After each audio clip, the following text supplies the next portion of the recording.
અહીંયા જોઈએ આપણે પુષ્પળ જોયું હતું. અરે ઘનફળ કોઈ પણ વસ્તુની અંદર કેટલું પાણી સમાય, કેટલું દૂધ સમાય, કેટલું તેલ સમાય, એવી સમાવાની ક્ષમતાને શું કહે છે? ઘનફળ કહે છે. આપણે જોયું કે આનો જવાબ કેટલો આવ્યો હતો? ઘનફળ આપણે શોધ્યું એટલે 8 મીટર અને 640 મિલી. બધા તમે કહેતા હતા કે ભાઈ સમાતું નથી, તો આપણે હમણાં જ ચેક કર્યું કે માપી આપણે લાયા છીએ 500 મિલીનું. બરાબર? ચલો 500 મિલી 1 લિટર એટલે કેટલી વખત આપણે રેડવું પડશે?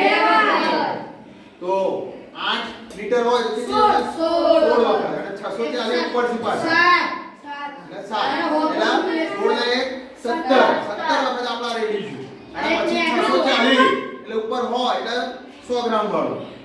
બરાબર? પછી 40 એટલે આનું અડધું કરી દઈશું. તમામ આપણે છલોછલ પાણી આપણા ભરી શકાય. બરાબર? જોઈશું આપણે.